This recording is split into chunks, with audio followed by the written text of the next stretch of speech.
बाबा जी की प्यारी सात संगत जी, राधा स्वामी जी। कर नैनो दीदार महल में प्यारा है, बहुत ही प्यारा कोटेशन है। इसी के ऊपर एक साखी है जो हम आप सभी के आगे शेयर करना चाहते हैं। हम चाहते हैं इस साखी को या इस साखी से ज़्यादा फ़ायदा उठाएं। लोग इस साखी को सुनकर ज़्यादा से ज़्यादा फ़ायदा उठाएं और संगत में आएं। आशा करते हैं बहुत ही ज़्यादा लाभ मिलेगा।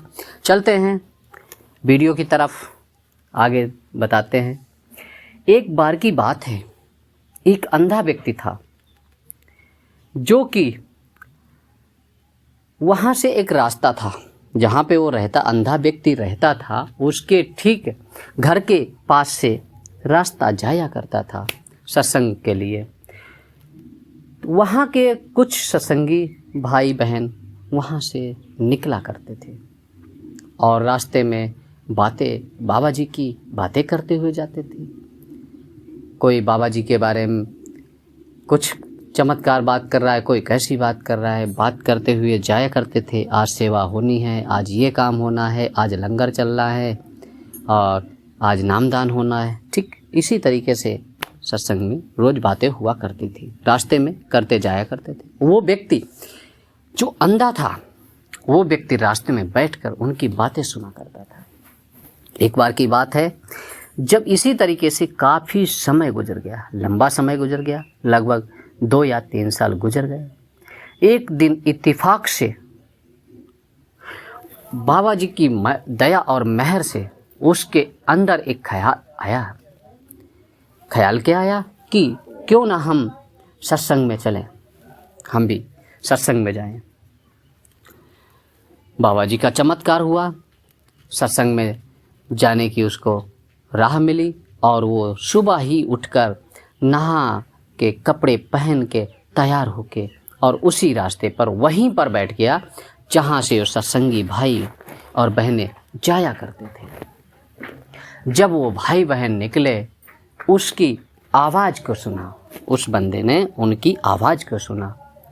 आवाज़ सुनकर कहने लगा कि भाई आप मुझे भी सत्संग में ले चलो। यह सुनकर कुछ लोग तो चल दिए, उसमें से एक व्यक्ति ने इनका हाथ पकड़ा, इस अंधे व्यक्ति का हाथ पकड़ा और लेके चल पड़ा। चलते चलते अंधा व्यक्ति था, चल नहीं पा रहा था। धीरे धीरे करके जब ये पहुंचा तो काफ़ी समय सत्संग का निकल गया था, सत्संग काफ़ी समय हो चुका था।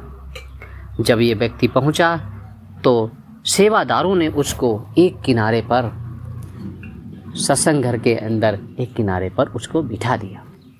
सत्संग सुनता रहा। ये रोज़ हर संध्या, हर इतवार, हर सत्संग और हर सेवा का यही उसका प्रक्रिया चलने लग गया।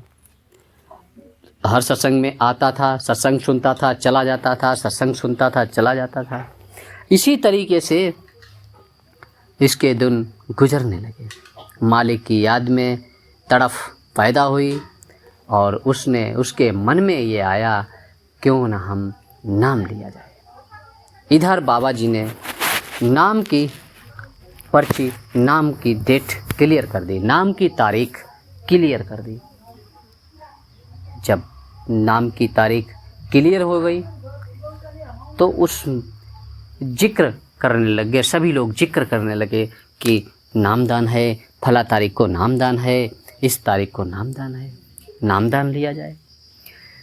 तो ये ख्याल इसके मन में, ये अंधे व्यक्ति के मन में पहले से ही चल रहा था। तो इसने कहा कि भाई नामदान के लिए हमें भी ले चलना।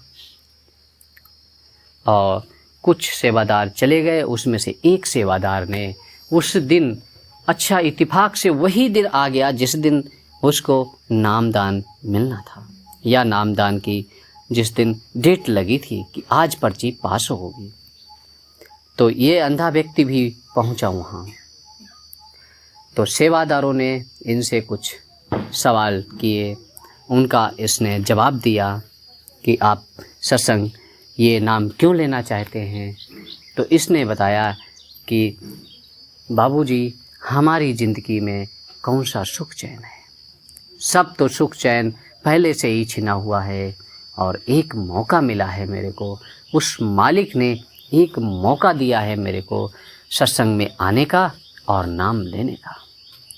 जो हम सत्संग सुनते हैं इससे हमारे काफ़ी पाप कट जाते हैं और जो हम नाम लेंगे इससे परमार्थ में पहुंच जाएंगे। इस भव सागर में, इस समुद्री सागर में हम तैर रहे हैं, तैर नहीं पा रहे हैं, डूबे हुए हैं, जो गोते खा रहे हैं, जो दुख सह रहे हैं, कष्ट सह रहे हैं, इससे हमें निजात मिल जाएगी और मालिक अपने घर पहुंचा लेगा, अपनी शरण में लेगा। कुछ सवाल करने के बाद सेवादारों ने इनकी पर्ची पास कर दी। जैसे ही पर्ची पास हुई, बंदा खुश हो गया, वह व्यक्ति खुश हो गया और खुशी से झूम उठा। जब समय नाम देने का वक्त आया, जब नामदान का समय आया, जब नामदान का टाइम आया, तो ये व्यक्ति भी पहुंच गया।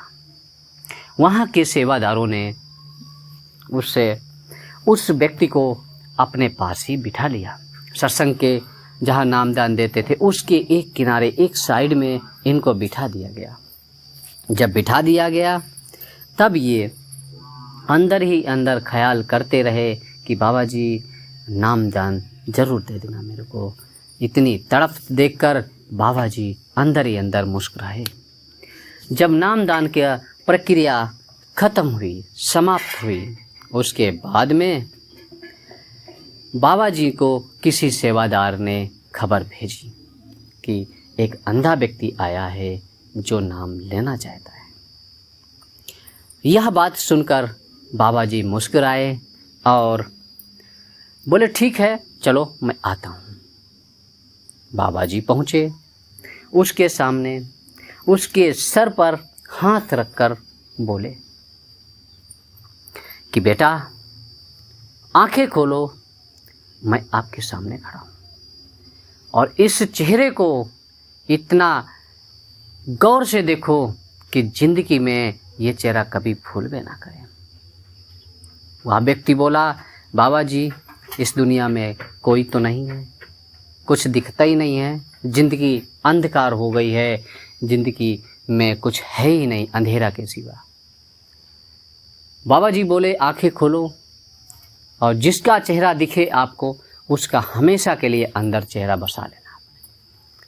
यह देखकर उस व्यक्ति ने आंखें खोली तो आंख सामने बाबा जी को पाया और बाबा जी को देखकर वह व्यक्ति व्याकुल हुआ, इतना रोया कि सारे कपड़े उसके बेकार हो गया। तुरंत ही वह उनके चरणों पर गिर गया। सेवादारों ने उसको उठाया और उसको बिठाया। उठाकर जब बिठाने के बाद बाबा जी ने बोला कि आज आपको नामदान मिलेगा और हमेशा के लिए आप इसको जपते रहना, नामदान सेवा करते रहना नामदान की। आगे ही जैसे ही नामदान सेवादारों ने, बाबा जी ने उसको बिठाकर नामदान दिया। सेवादारों ने उसको उस प्रक्रिया को पूरा करवाया। पूरा करवाने के बाद सेवादार अपने अपने सभी घर चले गए। यह व्यक्ति भी अपने घर चला गया। जैसे समय कटता रहा, ये उस जो आँखें उसको आईं, यह चमत्कार बाबा जी को सामने दर्शन देखकर उसको बहुत ही अचंभा लगा, क्योंकि उसकी ज़िंदगी में पहली बार हुआ, ना कि कभी आज तक किसी का हुआ है ऐसा, ना ही कभी होता है।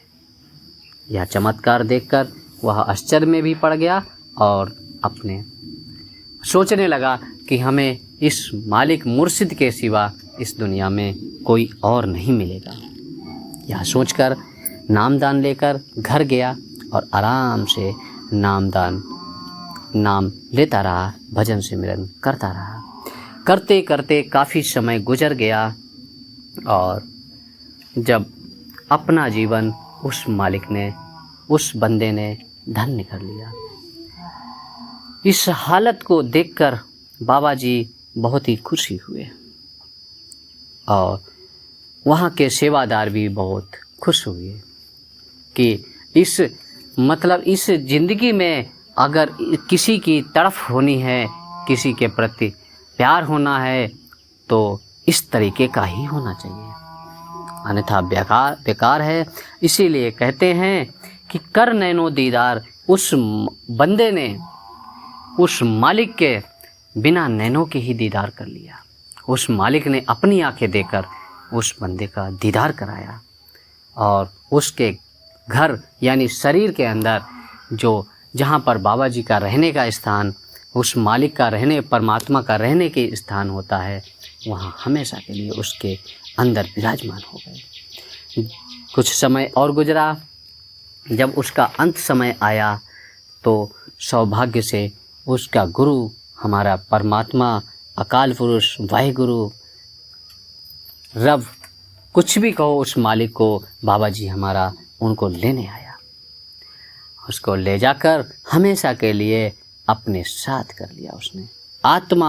उसकी आत्मा को परमात्मा में विलुप्त कर दिया। सेवा तो सभी करते हैं, लेकिन इस तरीके की बहुत ही कम सेवा मिलती है। आशा करते हैं यह आज की जो साखी है बहुत ही महत्वपूर्ण, बहुत ही लाभदायक है। जिन भाई बहनों को इस साखी से लाभ उठाना है, बेहद बहुत ही अच्छी तरीके से सुनकर लाभ उठा जा सकता है। इसी के साथ मैं एक और नई के साथ, साखी के साथ या शब्द के साथ फिर मिलेंगे। तब तक के लिए बाबा जी की प्यारी साथ संगत जी, राधा स्वामी जी।